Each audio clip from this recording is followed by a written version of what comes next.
Admiral Zextar stood on the bridge of his massive warship, looking out at the stars. His dark blue skin glowed with pride as he watched his fleet move through space. 300 ships, each one bigger than a city, each one carrying enough weapons to destroy a planet. Today was going to be a good day. Today, the Galactic Empire would finally crush the last human colony. "Admiral," his officer called out. "We are close to the human world. They have no defenses. This will be easy." Zextar smiled, showing his sharp teeth. For 50 years, the Empire had been hunting humans across the galaxy. Humans were weak. They ran and hid like scared animals. They had no real weapons, no strong ships. They were nothing. "Good," Zextar said. "Today we finish what we started. Today we kill the last humans in the galaxy." His fleet moved forward like a pack of hungry wolves. The human colony was just ahead, a small world with maybe 1 million people. They probably didn't even know death was coming. But then something happened. Every alarm in the fleet started screaming at once. Red lights flashed everywhere. The bridge filled with the sound of panic. "Admiral," his sensor officer shouted. "Something is coming. Something big." "What do you mean big?" Zextar demanded. "Show me." The main screen lit up. At first there was nothing, just empty black space. Then slowly something began to appear. It was a ship, but not just any ship. It was huge. Bigger than anything Zextar had ever seen. It was black as midnight, with strange lights running along its sides. It moved without sound, like a ghost in space.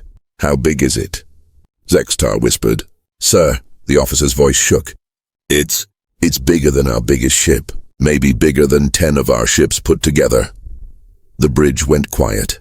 Everyone stared at the screen. "Where did it come from?" Zextar asked. "We don't know, sir. It just appeared. Our sensors didn't see it coming. It's like it was invisible." Zextar felt something he had never felt before.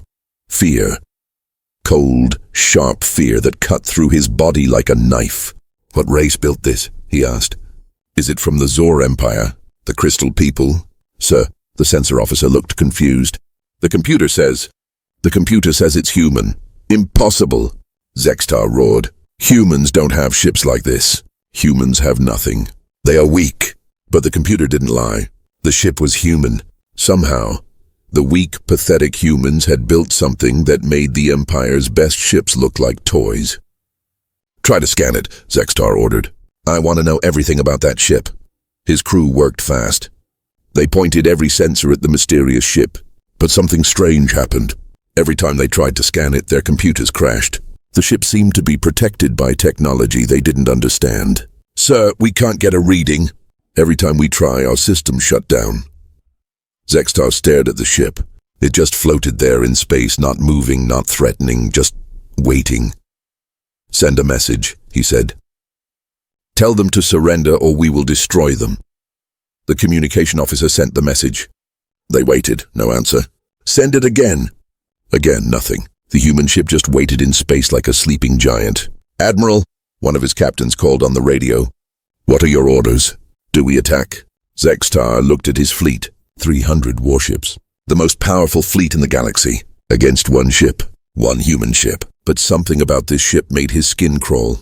It was too big. Too quiet. Too confident. "Sir?" the captain asked again. Zextar made his choice. "All ships," he announced. "Target the human ship. Prepare to fire everything we have." "Sir, are you sure? It's just one ship. Maybe we should—" "I said fire everything," Zextar screamed. "I want that ship turned into space dust." His fleet moved into attack position. 300 ships aimed their weapons at the mysterious human ship. Enough firepower to crack a moon in half. "All weapons ready, sir." Zextar took a deep breath.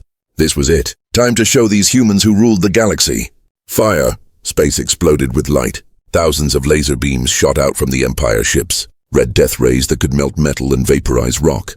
They all hit the human ship at the same time. The explosion was so bright that everyone had to close their eyes. When the light faded, smoke and fire filled the space where the human ship had been. "Did we get it?" Zextar asked.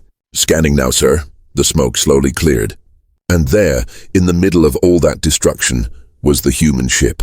Not damaged, not even scratched. It looked exactly the same as before. The bridge went dead silent. "How?" Zextar whispered. "How is that possible?" Before anyone could answer, a voice came from the human ship. A calm, human voice that spoke perfect Empire language. "Hello, Empire Fleet. This is Captain Chen of the human ship Defiance. We need to talk." Zextar's hands started shaking. For the first time in his life, the proud admiral of the Galactic Empire felt true terror. What had the humans become? Admiral Zextar stared at the communication screen with wide eyes. The human voice had been so calm, so peaceful, like they were talking about the weather, not sitting in the middle of a war zone. "This is Captain Chen of the human ship Defiance. We need to talk." Zextar's hands were still shaking. His most powerful weapons had done nothing. Nothing at all. The human ship didn't even have a scratch on it. How is this possible? He whispered to himself. "Our weapons can destroy planets. They can crack moons in half." His communication officer looked scared. "Sir, should we answer them?" "Answer them?" Zextar laughed, but it wasn't a happy laugh. It was the laugh of someone who was losing his mind. "Answer them? We just fired everything we had at their ship and they want to talk." On the screen, the human ship waited. It was so big and dark, like a sleeping monster that could wake up at any time. "Sir," another officer said quietly, "maybe we should listen to what they have to say." "No," Zextar roared. "We are the Galactic Empire. We don't talk to humans. We kill humans." But even as he said it, he knew something had changed. This wasn't like the other times. This wasn't like hunting scared families running from planet to planet. This was different. This was dangerous. The communication screen flickered to life.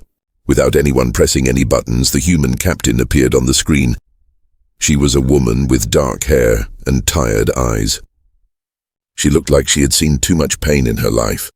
Behind her, Zextar could see the inside of the human ship. It looked wrong. The walls seemed to glow with strange energy.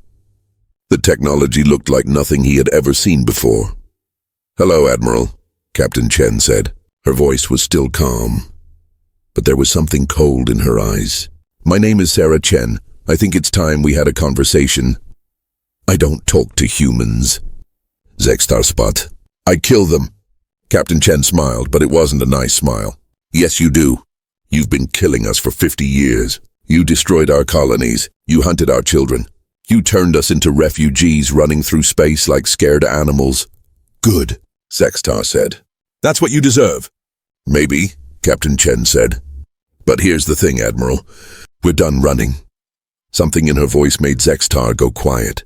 On his bridge, everyone stopped talking. They could all feel it. Something was about to change. Something big.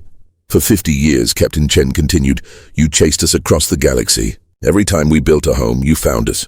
Every time we tried to live in peace, you brought war." She leaned forward in her chair. "You taught us to hide. You taught us to run. But most importantly, you taught us to think." "What do you mean?" Zextar asked, even though he didn't want to know the answer. "While you were busy being proud and strong, we were learning. Every attack you made, we studied. Every weapon you used, we figured out how to stop. Every weakness you showed, we remembered." Captain Chen stood up from her chair. Behind her, the walls of her ship pulsed with that strange energy. "You want to know how we built this ship, don't you?" she asked. "You want to know how your weapons can't hurt us?" Zextar said nothing, but his eyes said yes. "We didn't just build a ship, Admiral. We built something new. Something you can't understand because you never had to think the way we did." She walked closer to the screen. "You see, when you're always running, always hiding, always one step away from death, you learn things. You learn that being big isn't always better. You learn that being loud isn't always stronger. You learn that sometimes the best weapon is the one your enemy can't see coming." "Impossible," Zextar whispered. "Humans are weak. You have no technology, no power." "We had no choice," Captain Chen said. "You made sure of that. Every human colony you destroyed, the survivors came to us. Every family you killed, someone escaped to tell us about it. Every time you thought you had won, you were actually making us stronger." The Admiral felt his world turning upside down. "What are you saying?" "I'm saying that this ship isn't just made of metal and energy, Admiral. It's made of 50 years of anger, 50 years of planning, 50 years of getting ready for this day." Captain Chen's eyes became hard as stone. "My parents died on Colony 7. You bombed it from space while they were sleeping. I was 12 years old, hiding in a supply closet, listening to my family scream." Zextar remembered Colony 7. It had been a good day. "Easy targets. That little girl you tried to kill grew up, Admiral. She became a captain. She learned to build ships that your weapons can't touch. And she's not alone. You're lying, Zextar said, but his voice was weak. Am I? Captain Chen smiled again. That cold, dangerous smile. Tell me, Admiral, how many human colonies have you attacked in the last 10 years? Dozens, Zextar said proudly. And how many times did you kill everyone? Every time. Every time. Are you sure about that? Something cold crawled up Zextar's spine. What do you mean? I mean, Admiral, that every attack you made, someone survived. Someone escaped. Someone came to us with information about your ships, your weapons, your tactics. Captain Chen laughed, and it was a sound that made everyone on the bridge shiver. You weren't just hunting us, Admiral. You were teaching us. Every battle was a lesson. Every attack was a test. And we were very good students. The communication screen started to flicker with static. This conversation is over, Captain Chen said. But before we continue, I want you to do something for me. What? Zextar asked. Call for help. Bring more ships. Bring your biggest fleet. Bring everything you have. Why would you want that? Captain Chen's smile became wider. Because, Admiral, you're about to learn what happens when the prey stops running and starts hunting. The screen went black. Zextar stood there in the dark, feeling more afraid than he had ever felt in his life. Behind him, his officers waited for orders. Sir, one of them whispered. What do we do? Zextar looked out at the human ship. It was still there, still waiting, still impossible. Call the fleet, he said quietly. Sir, call every ship we have. Zextar screamed. I want 500 ships here. I want 1,000. I want enough firepower to turn this entire system into dust. As his crew started making calls, Zextar stared at the human ship and wondered if he was making the biggest mistake of his life. On the human ship, Captain Sarah Chen watched the Empire ships scrambling to call for help. She turned to her crew. How long until the rest of their fleet gets here? She asked. 2 hours, Captain, her officer replied. Good, she said, sitting back down in her chair. That gives us time to get ready. Captain, her officer asked, are you sure about this? They're going to bring everything they have. Sarah Chen looked out at the stars and remembered her parents' voices. She remembered every human colony that had died. She remembered 50 years of running and hiding and being afraid. Let them come, she said. It's time they learned what we've become. Admiral Zextar stared at the screen in complete shock. Space was full of human ships, hundreds of them, each one different from the others, each one impossible.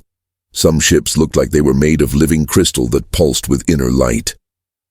Others seemed to be made of pure energy, flickering in and out of reality. One ship looked like it was built from the darkness between stars. How many are there? He whispered to his sensor officer. I can't count them, sir, the officer replied, his voice shaking. Every time I try to scan one, 3 more appear. It's like they're coming from nowhere. Captain Chen's voice filled the bridge again. Surprised, Admiral? You shouldn't be. Did you really think we built just one ship in 50 years? Zextar tried to speak, but no words came out. His mighty Empire fleet was in ruins. Most of his ships were destroyed or running away. And now he faced a human fleet that seemed to grow larger every minute.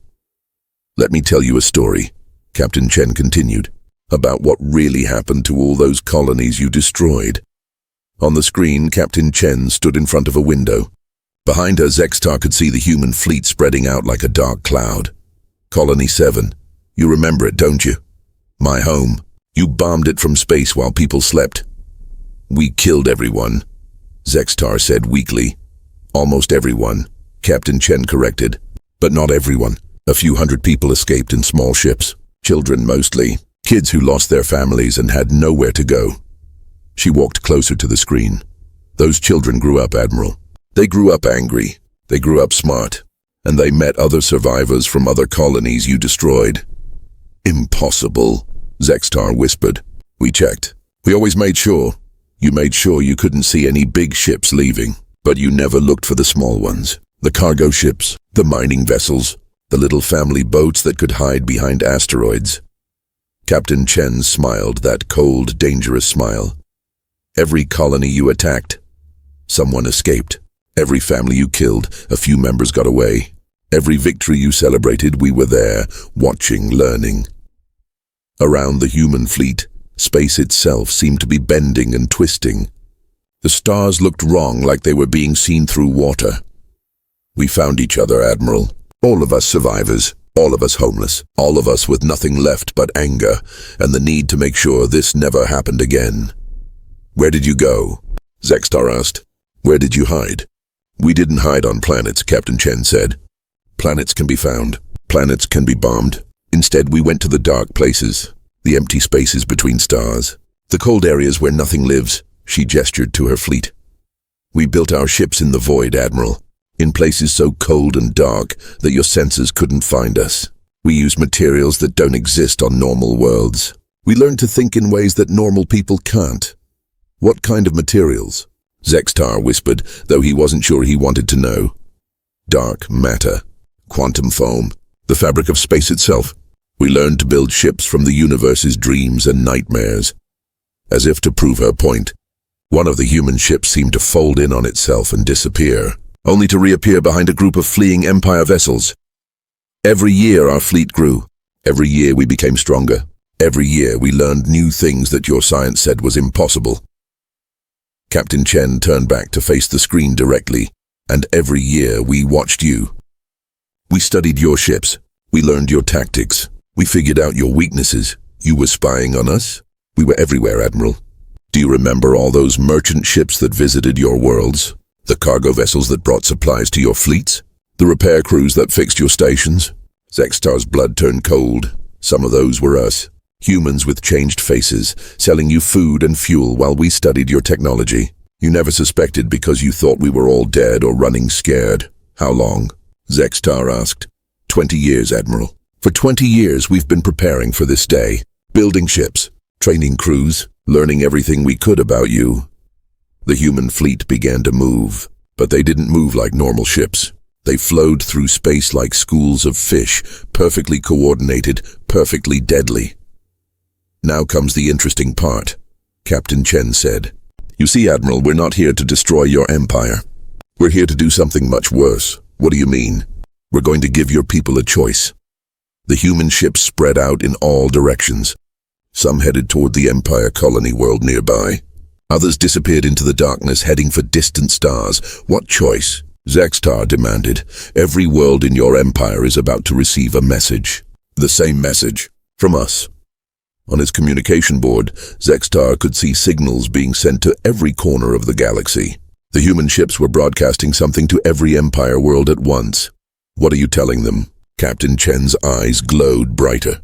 We're telling them the truth, Admiral, about what their empire really does, about the colonies you've destroyed, about the families you've killed, about the children you've hunted across space.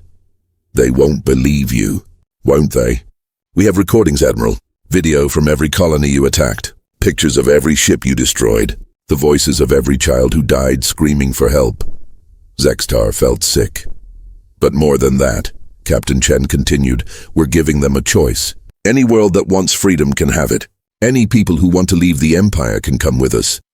You're trying to start a rebellion. We're not trying to start anything, Admiral. We're just giving people information they never had before. What they do with that information is up to them. On his screen, Zextar could see reports coming in from across the Empire. On world after world, people were receiving the human message. And on world after world, something was happening. Sir, his communication officer said quietly, we're getting reports from the core worlds. There are protests. Some worlds are demanding answers about the colony attacks. And some worlds, another officer added, are asking to speak with the human fleet directly. Captain Chen nodded. You see, Admiral, you made one big mistake. You thought fear would keep people loyal forever, but fear only works when people don't have another choice. Around them, more and more human ships kept appearing. The fleet was enormous now, bigger than anything the Empire had ever seen. Now they have a choice, Captain Chen said. They can stay with an empire that kills children, or they can join people who protect them. This is madness. Zextar screamed. You'll destroy everything. You'll tear the galaxy apart. Maybe, Captain Chen said calmly, or maybe we'll build something better. Something where children don't have to run and hide. Something where families don't get bombed while they sleep. She leaned forward one more time. The choice is yours too, Admiral. You can fight us and watch your empire burn. Or you can help us build something new. Never. Zextar snarled. I am loyal to the Empire. Then you've chosen, Captain Chen said sadly. And that makes what comes next much easier. Behind her, the human fleet began to move in a pattern that hurt to look at. Ships folded space around themselves. Reality bent and twisted. What are you doing? Zextar whispered. We're going home, Admiral. All of us. Every human ship is going back to Earth. Back to where it all started. Why? Captain Chen's smile was no longer cold. Now it was warm and sad and full of hope. Because, Admiral, it's time to show the galaxy what Earth became while you thought it was empty and dead. The human fleet began to disappear, folding space around themselves like a blanket. Wait! Zextar called out. What about us? What about my fleet? You're free to go, Admiral. Free to return to your empire and tell them what you saw here. Tell them that humans are no longer hiding. Tell them that we're done running. Captain Chen's image started to fade, and tell them that anyone who wants peace can find us at Earth. But anyone who wants war, her eyes blazed with blue fire one last time. Anyone who wants war will discover that we learned more than just how to build ships. The screen went. Black Admiral Zextar sat alone on his bridge, surrounded by the wreckage of his fleet, staring out at empty space where the most powerful fleet in the galaxy had just vanished. Behind him, his officers waited for orders they knew he couldn't give, and across the Empire, on 1,000 different worlds, people were making choices that would change the galaxy forever. 3 days later, Admiral Zextar stood on the bridge of his damaged ship, staring at reports that made no sense. Sir, his communication officer said quietly, another 50 worlds have left the Empire. They're all heading toward Earth. How many does that make? Zextar asked. 2,000 worlds, sir. Half of the Empire. Zextar closed his eyes. In 3 days, everything had fallen apart. The human message had spread across the galaxy like fire. People had seen the recordings of destroyed colonies. They had heard the voices of dying children, and they had made their choice. What about the worlds that stayed loyal? He asked. They're asking for protection, sir. They want us to attack Earth before more worlds leave. Zextar laughed bitterly. Attack Earth with what? We have 50 ships left. 50 ships against whatever the humans have been building there. But even as he said it, he knew he had no choice. The Empire High Command had been clear. Either destroy the humans or be destroyed himself. Set course for Earth, he ordered. Sir, are you sure? We don't know what we'll find there. I know, Zextar said. But we have to try. Maybe Earth is still just one world. Maybe their main fleet is somewhere else. 2 weeks later, Zextar's small fleet dropped out of hyperspace at the edge of Earth's solar system. What he saw made him wish he had never been born. Earth wasn't just one world anymore. The planet was surrounded by a ring of structures that stretched from the surface to the moon. Massive stations connected by bridges of light. Cities that floated in space like jewels. And everywhere ships. Thousands and thousands of ships. But these weren't just ships. They were alive. Some ships looked like giant trees growing in space, their branches reaching out to touch other ships. Others looked like schools of fish that swam between the stars. One ship looked like a mountain that breathed. Sir, his sensor officer whispered, I'm reading millions of life signs, not just humans. There are hundreds of different species here. What do you mean? The ships, sir. They're full of people from all over the galaxy. Every species that was ever conquered by the Empire. They're all here. Zextar stared at the screen. Earth had become something impossible. A world where the laws of physics seemed to be suggestions rather than rules. Where life and technology had merged into something beautiful and terrible. Incoming message, sir, his communication officer said. From the human fleet? No, sir. From Earth itself. The planet is talking to us. The screen flickered to life. But instead of Captain Chen, Zextar saw something that made his mind struggle to understand. It was a child. A human child with bright eyes and a gentle smile. But behind her the walls seemed to be alive. They pulsed with soft light, like the inside of a living heart. Hello, Admiral Zextar, the child said. My name is Luna. I speak for Earth. You're just a child, Zextar whispered. I'm 12 years old, Luna said happily.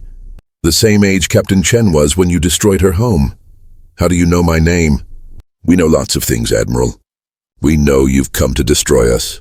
We know your empire sent you even though you don't want to be here. We know you're scared. Luna tilted her head like she was listening to something only she could hear. Earth wants to know if you'd like to come down and talk instead of fighting. Come down to Earth? Zextar couldn't believe what he was hearing. You want us to land on your planet? Why not? You can't hurt us, Admiral. And maybe if you see what we've built, you'll understand why so many worlds are choosing to join us. This is a trick. No trick, Luna said. Just an invitation. But if you want to fight, we understand. Captain Chen is here. So are all the other captains. So are people from every world that ever suffered under the Empire. The screen changed to show the space around Earth. Zextar saw ships from species he thought were extinct. Races that had been conquered centuries ago. They were all here, all alive, all working together. How? He whispered. Earth became something new, Admiral. When you thought you had destroyed all the humans, the ones who survived came here. But they didn't come alone. They brought everyone they could save. Every refugee, every survivor, every person who had nowhere else to go. Luna smiled wider. Earth became home to everyone who needed a home. And together we learned to build something amazing. We came here to destroy you, Zextar said. We know. But you don't have to. You could join us instead. You could help us build something better than the Empire ever was. Zextar looked around his bridge. His officers were staring at the screen with wonder. None of them looked like they wanted to fight anymore. What if we say no? He asked. Then you'll go home, Luna said simply. And you'll tell the Empire that Earth is protected. That anyone who wants to hurt the people here will have to face all of us together. You'd let us go? Even after everything we've done? Admiral, Luna said gently. We learned something important while we were building this new world. Revenge doesn't make anything better. It just makes more pain. The screen changed again. Now Zextar could see inside one of Earth's floating cities. Children of dozens of different species were playing together. Adults were working side by side, building things he couldn't even name. This is what we chose to build, Luna continued. Not weapons, not warships, not an empire built on fear. We built a home, a place where everyone belongs. The Empire will never accept this, Zextar said. Some parts of the Empire already have. 2,000 worlds chose to join us, remember? And every day, more people decide they want something better than fear and conquest. Luna looked directly at him. What do you want, Admiral? Do you want to go back to an empire that's falling apart? Do you want to spend the rest of your life fighting wars that never end? Or do you want to help us build something new? For the first time in his life, Admiral Zextar thought about what he really wanted. Not what the Empire told him to want. Not what his training said he should want. What he actually wanted. He thought about his home world, destroyed in a civil war when he was young. He thought about all the battles he had fought, all the people he had killed. He thought about 50 years of being afraid and angry and alone. He started to say, then stopped. It's okay, Luna said. You don't have to decide right now. But Admiral, can I show you something? What? The screen changed one more time. Now Zextar was looking at a garden. A beautiful garden with plants from 1,000 worlds growing together. And in the middle of the garden, sitting on a bench, was Captain Sarah Chen. But she looked different now. The anger was gone from her eyes. The cold hatred was gone from her face. She looked peaceful. Captain Chen, Zextar called out. She looked up at the screen and smiled. A real smile this time. Warm and kind. Hello, Admiral, she said. I heard you made it to Earth. What do you think of our home? How can you be so calm, he asked. After everything that happened? After everything we did to you? Captain Chen stood up and walked closer to the screen. Because, Admiral, I learned something important. Hate is heavy. Anger is exhausting. Revenge doesn't bring back the people we love. She gestured to the garden around her, but building something beautiful, creating a place where children can play safely, making sure that what happened to me never happens to anyone else. That's not heavy. That gives us strength. So you're not angry anymore? Oh, I'm still angry, Captain Chen said. But now my anger builds schools instead of destroys worlds. It creates homes instead of battleships. It protects children instead of hunting them. She looked directly at him. The question is, Admiral, what do you want your anger to build? Zextar stared at the screen for a long time. Around Earth, his tiny fleet looked like toys next to the impossible structures that surrounded the planet. His empire was collapsing. His life as a conqueror was over whether he admitted it or not. "If I stay," he said slowly, "what happens to my crew?" "They get to choose too," Luna said, appearing on the screen beside Captain Chen. "Anyone who wants to go home can go home. Anyone who wants to stay can stay. Anyone who wants to help us build can help us build. And the Empire? The Empire will do what it chooses to do," Captain Chen said. "Some parts will join us. Some parts will fight us. Some parts will just collapse on their own. But Earth will keep growing," Luna added. "Every day, more people decide they want something better. Every day, our family gets bigger." Admiral Zextar looked around his bridge one more time. His officers were waiting for his decision, but for the first time in his life, he wasn't making a decision for the Empire. He was making a decision for himself. "Earth," he said into the communication system. "This is Admiral Zextar. We would like to accept your invitation." Luna's face lit up with joy. "Welcome home, Admiral," she said, as his ship began its descent toward Earth. Zextar looked out at the impossible structures, the living ships, the floating cities where children from across the galaxy played in safety. For the first time in 50 years, Admiral Zextar felt something he had almost forgotten. He felt hope. 6 months later, reports reached the remaining Empire worlds. Earth had become the center of a new alliance, not an empire built on conquest, but a family built on choice. Worlds were joining not because they were forced to, but because they wanted to be part of something better. 2 hours later, space around the human colony was filled with Empire ships. 500 warships had answered Admiral Zextar's call, the biggest fleet in Empire history. Each ship was a monster of metal and weapons. Together they carried enough firepower to turn a sun into dust. "This is it," Zextar said to himself. "No single ship can fight this many. Not even that human monster." The human ship called Defiance still floated in space like it was sleeping. It hadn't moved since the conversation ended. It just waited. "Admiral," his communication officer said, "Admiral Kreval is asking for orders. The fleet is ready." Zextar looked at his screen. 500 ships surrounded the human ship like angry wolves around a deer. This had to work. It had to. "Tell all ships to target the human ship," he ordered. "Every weapon, every gun, every missile. I want that thing erased from existence." Across the fleet, weapons powered up. The space around them glowed with energy as cannons, lasers, and planet-killer missiles prepared to fire. "All ships report ready, sir." "Fire everything." Zextar screamed. Space exploded. 500 ships fired at once. The light was so bright it could be seen from other star systems. Lasers, plasma beams, and nuclear missiles all hit the human ship at the same time. The explosion was like a small star being born and dying in the same second. When the light faded, there was nothing but smoke and fire where the human ship had been. "Did we get it?" Zextar whispered. Everyone on the bridge held their breath. This had to be it. Nothing could survive that much destruction. The smoke began to clear, and there, in the middle of all that fire and death, was the human ship. Still perfect, still undamaged, still waiting. But something was different now. The ship was glowing. Soft blue light ran along its dark hull like lightning. The strange energy was getting brighter and brighter. "Sir," his sensor officer said in a scared voice, "the human ship is powering up something. Something big. What kind of weapon?" Zextar asked. "I don't know, sir.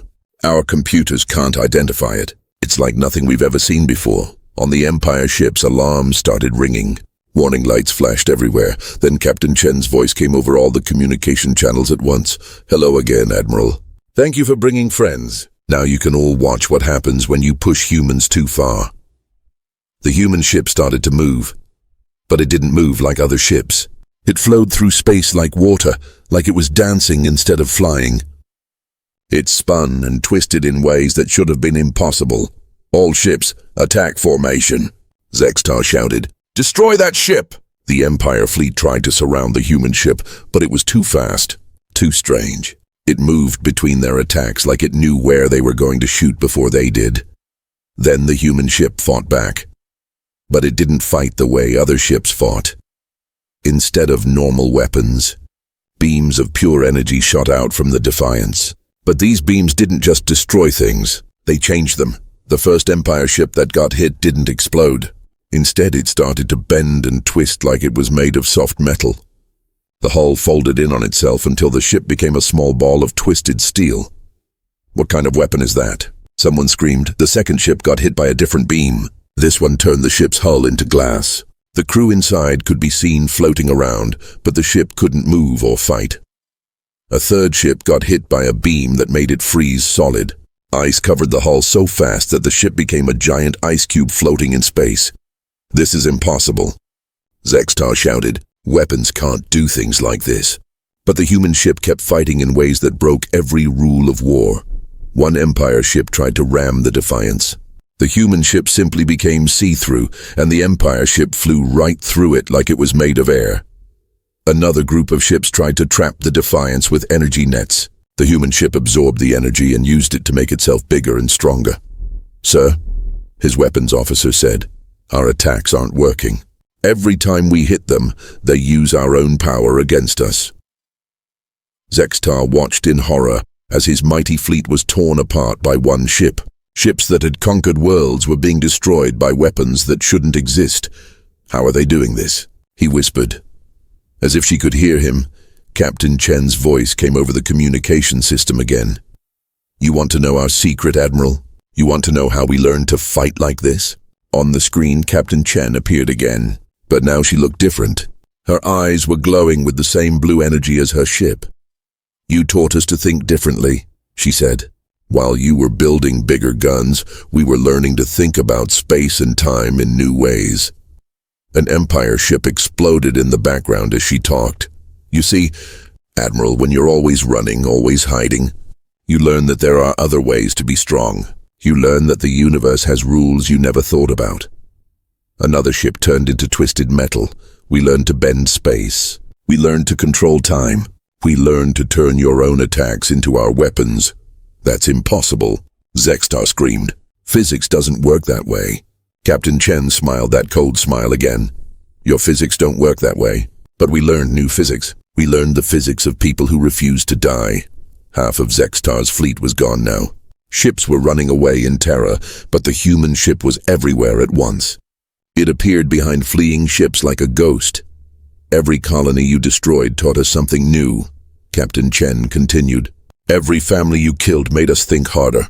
Every time you won, you were actually teaching us how to beat you." Zextar looked around his bridge. His officers were crying. Some were praying to their gods. All of them looked like they had seen the end of the world. "Sir," his communication officer whispered, "should we surrender?" Zextar looked out at his fleet. 300 ships destroyed, 200 ships running away. His mighty Empire Navy was being crushed by one human ship. "Yes," he said quietly. "Send a surrender message." "Captain Chen," the message went out. "This is Admiral Zextar. We surrender. Please stop the attack." The human ship stopped moving. The glowing energy faded. Everything became quiet. Captain Chen appeared on the screen one more time. "Surrender?" she said. "Admiral, I think you misunderstand something."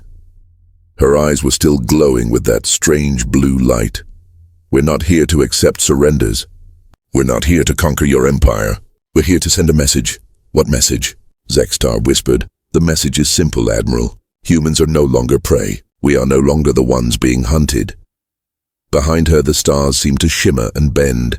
"Now we are the hunters."